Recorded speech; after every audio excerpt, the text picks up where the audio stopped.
T&V fam? We are back with another video. We doing another car mukbang. And guess what we got?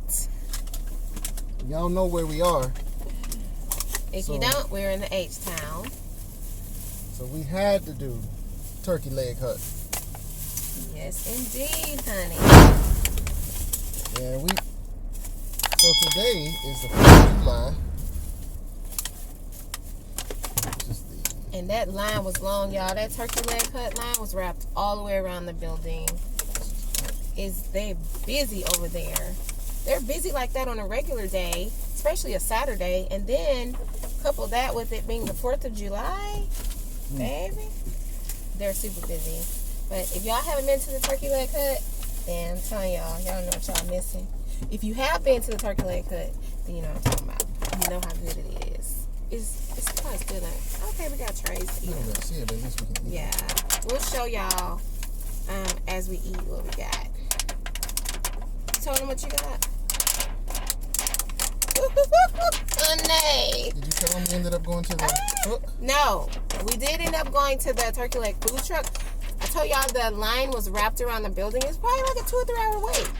But they have four food truck locations. So we went to one, y'all. It was no line. We walked straight up, got the food quickly. And they have it already prepared. And it's already prepared. It didn't take long. Wait. Oh, look what he got. Oh my God. So we're trying different things. What I've had before. What he has, I haven't tried.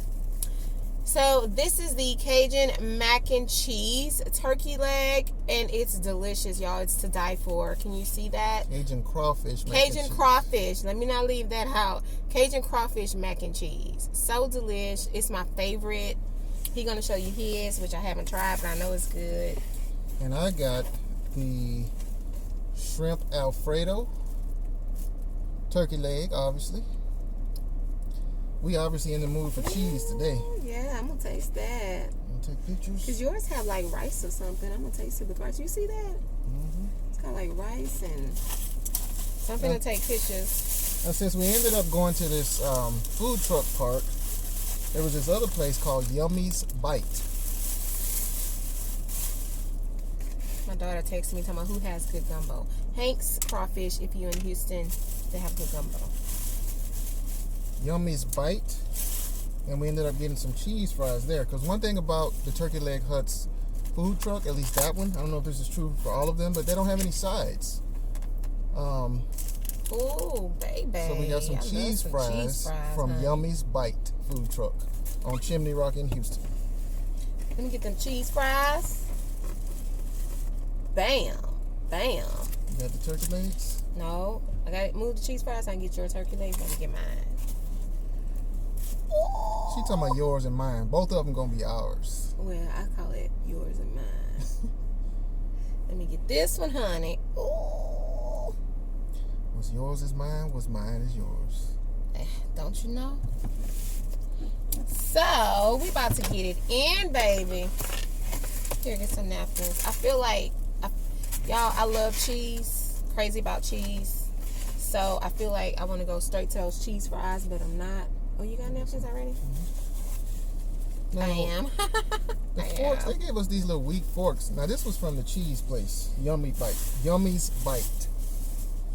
Oh, yeah. What the fork look like from the Turkey Leg Hut? Wait, I don't have no Turkey Leg Hut fork. Oh, it must be in the bag. Is it in the bag? Yeah, I handed it to you before I started taking everything out. Was it wrapped up in something? Probably. Okay, well, it might be under the tray, so we might be out of luck. Yeah.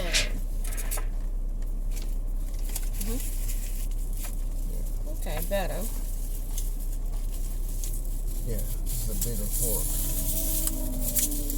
Baby. Because I know that turkey leg gonna break that little fork. Although that turkey leg so tender, y'all, just falls off the bone.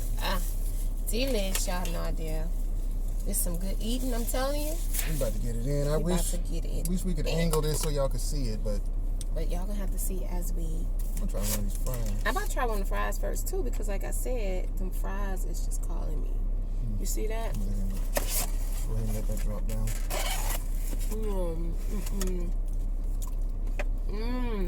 I love some cheese fries, y'all. I was like, do I really need cheese fries when I have crawfish cheese macaroni? Crawfish macaroni and cheese, yeah. And the answer was, I do. That's that Alfredo. Y'all not gonna believe this, what you about to see. Oh my God, that's good. Check out this. I don't know if y'all can see, but y'all gotta see it. That turkey, that cheese, and that crawfish. This is life. Good stuff. I'm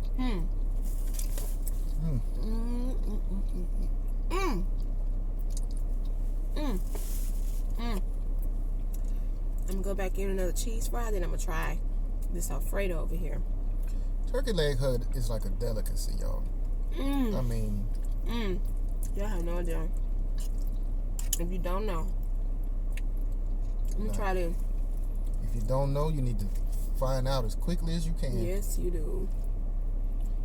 I'm trying to get a piece of the turkey. I just got rice, but it's okay. Get some rice first, then come back for the turkey and shrimp. Sometimes you gotta go back. Sometimes you gotta do it in 2 loads. Alfredo is good. And the rice, I want a piece of shrimp. The shrimp big. Get that shrimp, baby. Get that whole shrimp. No, I don't want to get that whole shrimp. Baby. Why are you telling me to get the whole shrimp? He's telling me to get the whole shrimp. Tell baby to go and get that whole shrimp. Get the whole shrimp, y'all? Get the whole shrimp. Okay. A little bit more rice on there. Ooh. Get that whole shrimp. It dropped in my hand. I'm going to eat it. When I tell you. What do you think of the cheese? This some of this crawfish. Did you get some turkey? Some turkey? Turkey probably tastes the same, huh? Get some of that turkey. I'm sure the turkey tastes exactly the same. But if baby want me to get some of the turkey, I'm getting some turkey. You think they use like a base turkey recipe and then just like add stuff on top of it? I think for these kind, they probably do. Smoked turkey. Look at that. Ooh, honey. Y'all don't know. Get to that turkey leg. Let me tell you, if you don't live in Houston, I don't care how far you are from Houston. When coronavirus is over, or with safe measures, travel to Houston and try this turkey leg. It's so good. Even if it ain't safe, come on. People traveling. B-Love was here last week. Yeah. Look at it again. I feel like I gotta show you. I gotta be fair. Now, you asked me about the cheese. Now. You think that's a Velveeta blend or? Probably is in a food truck, huh? Probably. It's good. It's delicious. I'm not as big a fan of cheese. I am. As Tawana is. I love it. But baby, it's funny how you start taking on the habits of your spouse. Because now I'm eating cheese. I've never been this into cheese. He eats cheese now.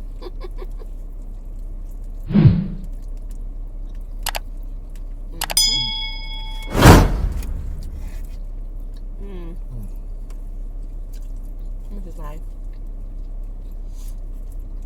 So did y'all watch Minister Farrakhan's address this morning? We're going to talk about that in a minute. Yeah, that's how we started off their Independence holiday. Their holiday. Yep.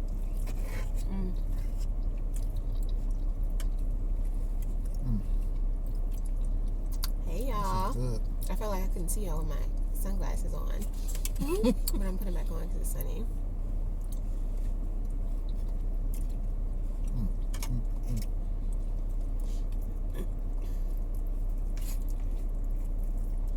This is good eating, y'all. This is good eating. My grandma used to say, "There's some good something tea." Just say what? it's some good something to eat. Which is something to eat. Mm-hmm. This is some good something to eat. Mm-hmm. I wish I could have met your grandmother, and I wish you could have met mine. My grandma would have loved you. Mine would have loved you. We got married after our grandmothers passed away. My grandmother would have loved him. She was the sweetest woman. Sweetest woman in my family by far. He's met my family. I got my family crazy. I love my no shade family. I love y'all, but my family crazy. But my grandmother was the opposite. Just the epitome of sweetness and calmness and gentleness. You meet this woman and you like, how all these crazy people came from this woman? He's nothing like them. You talking about your mama's mama? Yes, my mama's mama. My daddy's mom, she would love you too. But she's funny. She was hilarious. But my mama's mama, an angel. Opened her home to everybody in the community. Sweet woman. My grandma used to call her too sweet. Everybody called her. I didn't call her too sweet. I called her grandma. How'd she get the name Too Sweet? I don't know. Mom, auntie, how did she get that nickname? Now this. I gotta keep showing. She only had 2 kids, my mom and my aunt. They even called her too sweet. They did. Dang, so they didn't call her mama, they called her Too Sweet. That's neat. You see that turkey? But No, what was I gonna say? She would have said, she would have smiled in her quiet, gentle way. She would have had this big smile on her face. She would have said, "You finally got it right." Aww. That's what so she said to me. sweet. I wish I could have met her. I wish I could have met my paternal grandfather. Never met him. He died when my daddy was 9 in a tragic car accident. The whole family was in an accident. Well, I think about him all the time because I wish I could have met him. They're good. I wish I could have met my paternal grandmother. Oh. She passed away before you were born? My dad was like 9 when she died. Are you serious? My dad was 9 when his dad died, and your dad was 9 when his mom died? Wow, we never put I've told you this before. We never, made the connection, the similarity. Oh my gosh, y'all, I never knew that. Isn't that crazy? It is.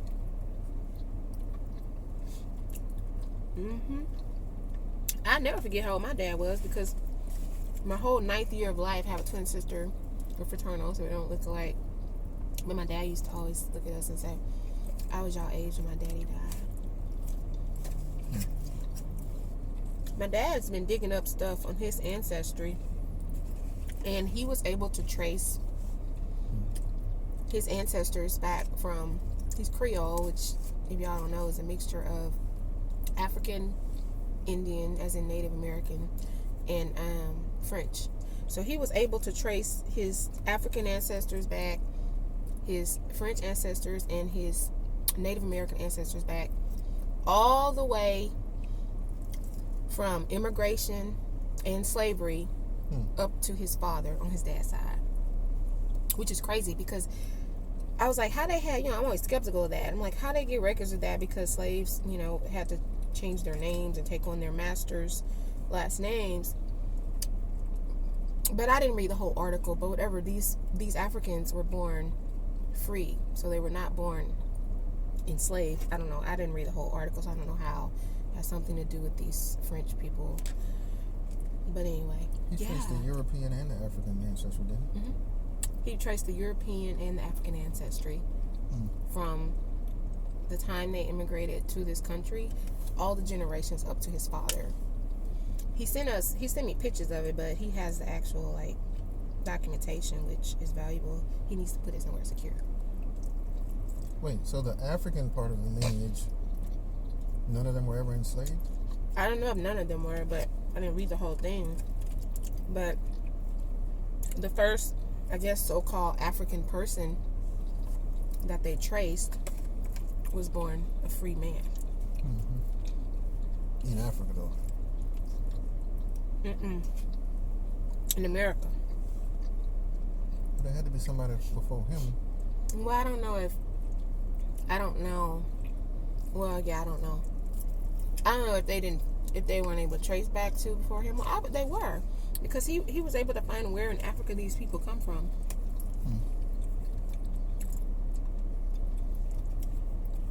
Togo. Where's Togo? Togo is an island, I think. Senegal River. Is it by the Senegal River? Togo? I read that, y'all. I didn't even really thoroughly look at the paper. You know what I'm thinking about? Tonga. Remember that group? What was that group you said y'all did a dance thing in middle school? Oh, yeah. What was that name? Want some more food?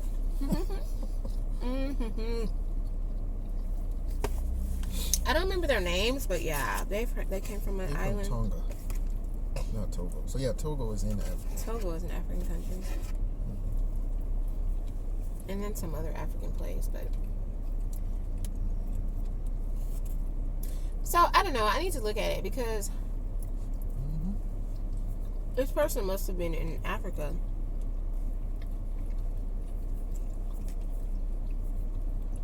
Maybe the first black American ancestor he found was born a freedman. It's something like that, y'all. Look at that. I do. But he sent it yesterday. We were on our way to the Rooftop Cinema Club, which we saw Friday outside on top of the roof. And so he was sending it then, so I didn't have a chance to really thoroughly look at it. But it's some interesting stuff. You getting full? Sort of. I'm just sitting here thinking. It's hard for black folks to trace our ancestry. Black folks. It is. Foundational black Americans. The descendants of American slaves. Very. Because I was able to trace one branch of my family all the way back to a slave ship manifest. But on that manifest, it says male Negro 35, female Negro 22, male Negro age 3, whatever. So my question is, how do you go from a manifest with no names on it? How do you link that to a person with a name? Yeah. And at some point in the lineage, at somewhere between there and me, like she said, there were enslaved Africans with their slave owner's last name. I don't know that they ever even recorded these people's actual names. Did they even keep up with that 35-year-old male Negro already had a wife or got with somebody, whatever, created a child? Did they record that somewhere? Did they record who the father was and who the mother was? So it's all suspect. Yeah.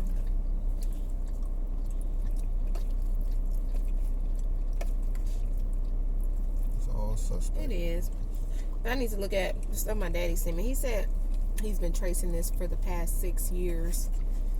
And he finally got all the information.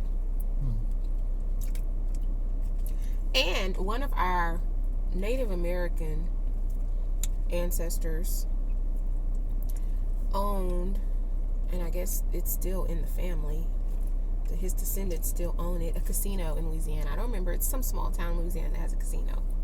So of course, my daddy's always looking into business ideas and ways to partner with people. And so he sent that and some other businesses that are owned by some of our ancestors.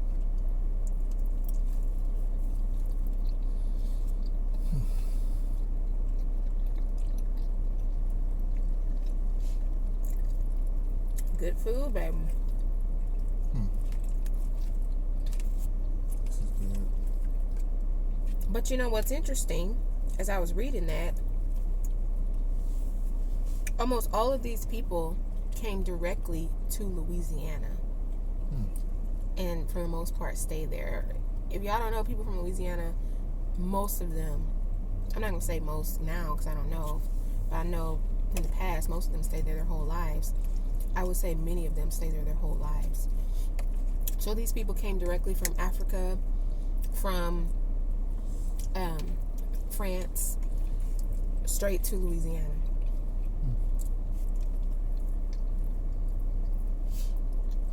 And so the French were mixing with the Native Americans and the Africans and created this Creole group of people. And by mixing, usually that means raping. Raping? Exactly. Basically, that's what it was. But on the paperwork my dad sent me, it said mixing. The French were mixing with the Indians and the French and the Africans. Mixing my butt. History is always written from the perspective of the. Mm-hmm. How's it go? From the perspective of the victor. Mm-hmm. So they were mixing with them. What do you mean we were raping them? We were mixing with them.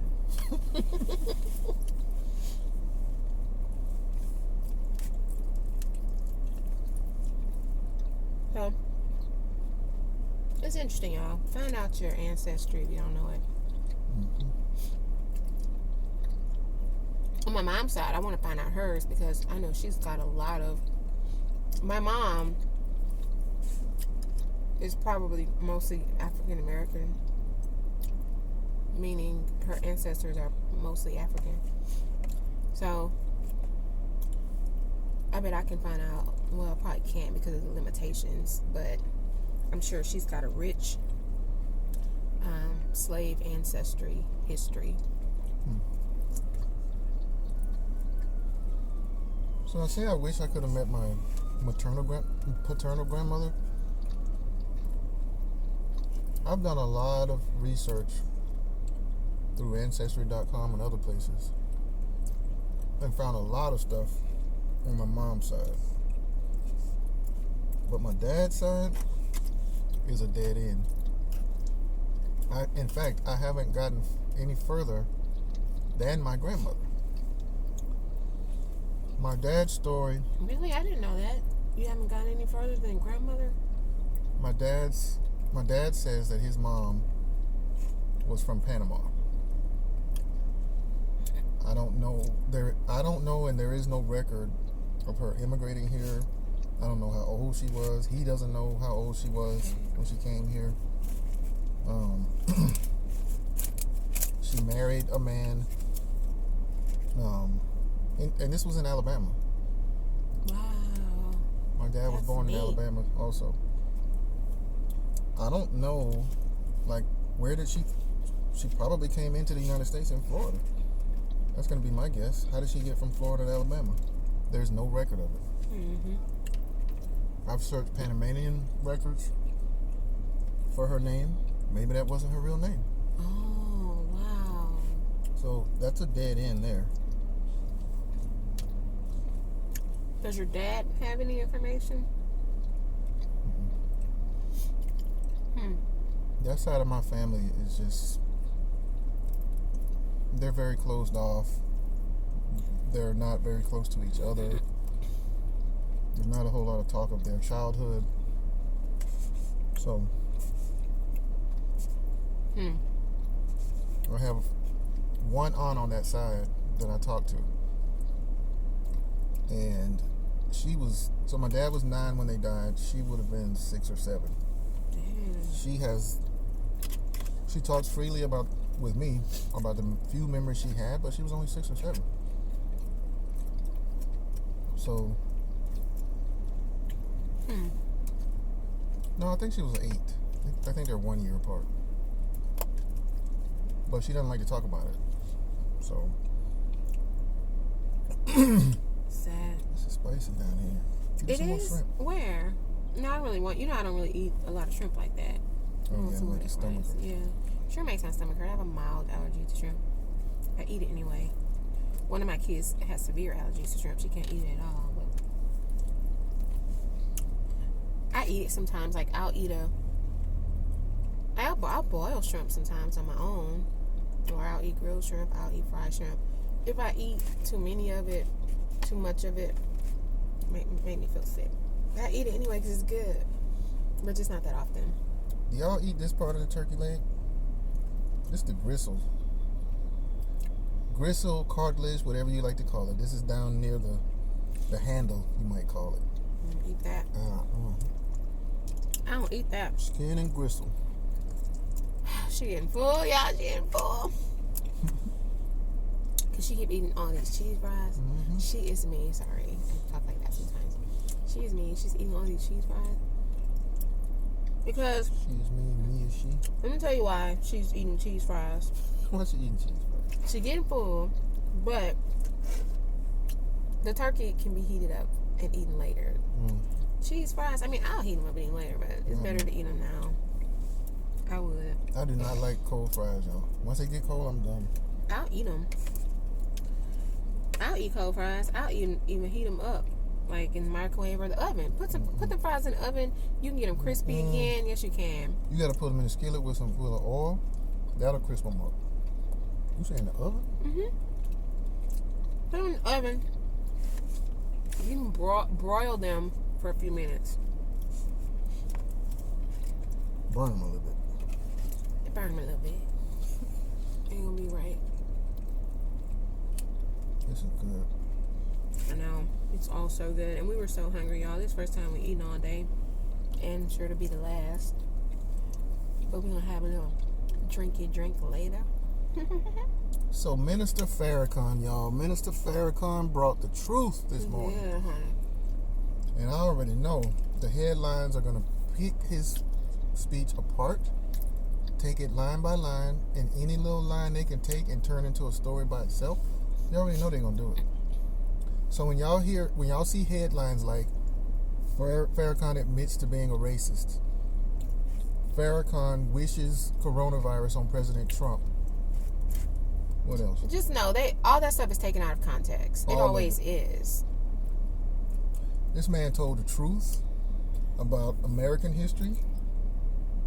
He told the truth about about white supremacy and the relationship of this nation to all non-white people, particularly black people.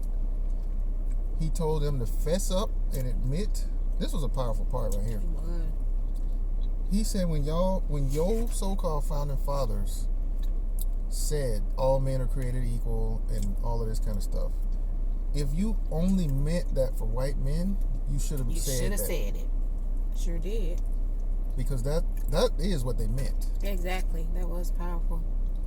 And they've thrown amendments in there and stuff like that to try to pull other folks into it, to pull women into it, to pull non-white folks into it and all this kind of stuff. But they still operate as if it really only applies to white men.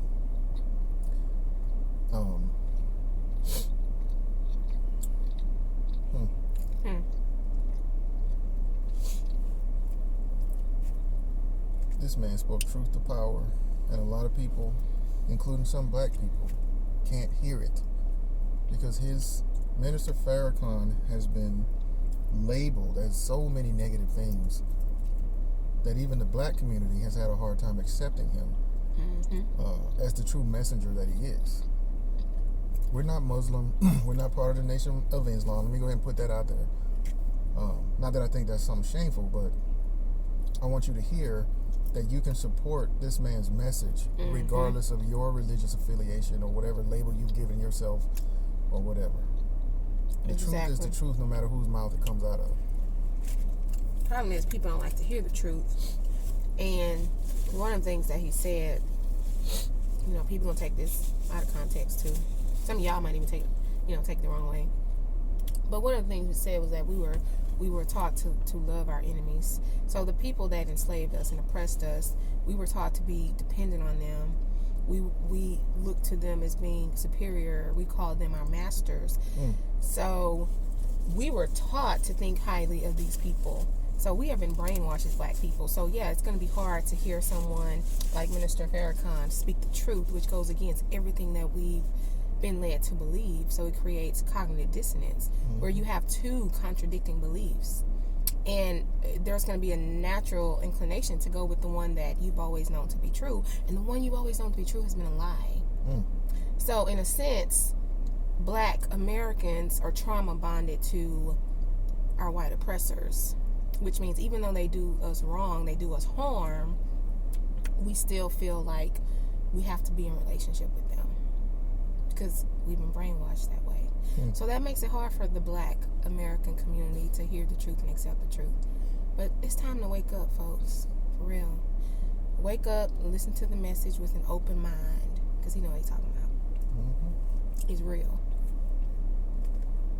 He talked about the role of coronavirus in a spiritual sense. I felt spiritually fed. I'm just saying. Yep. I did. That's crazy. Sure did. Getting full. Probably about to call it a day. I'm calling it. I know. I'm gonna call it too. I'm gonna wrap this up. Eat 2 more cheese fries. I'm calling it before my stomach starts hurting. You know, sometimes we eat so much and so fast that by the time we realize we full, it's too late. Your stomach already hurting. I'm calling it before that. Okay, I'm gonna eat 1 more fry, and we're gonna head out. So, all right, folks. Thank you for joining us for another one. I still call on y'all. Go to NOI.org. That's the Nation of Islam. And I assume there's a recording there. Now, there's definitely one on YouTube. You can watch the whole thing on YouTube. You can. My only concern about YouTube is that YouTube is going to track who's watching that. And they may even pull parts of it out. They may take those videos down. Who knows? They may take the whole video down, yeah. But go to YouTube if you like. It's on there. It's called The Criterion. This is also the 90th anniversary of the Nation of Islam in America. Today, July 4th.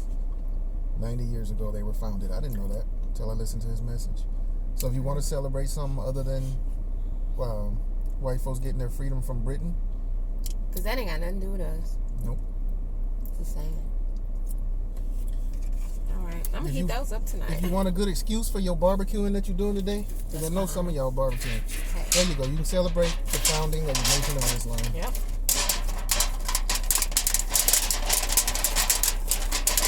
You can also refer to this as an extended Juneteenth.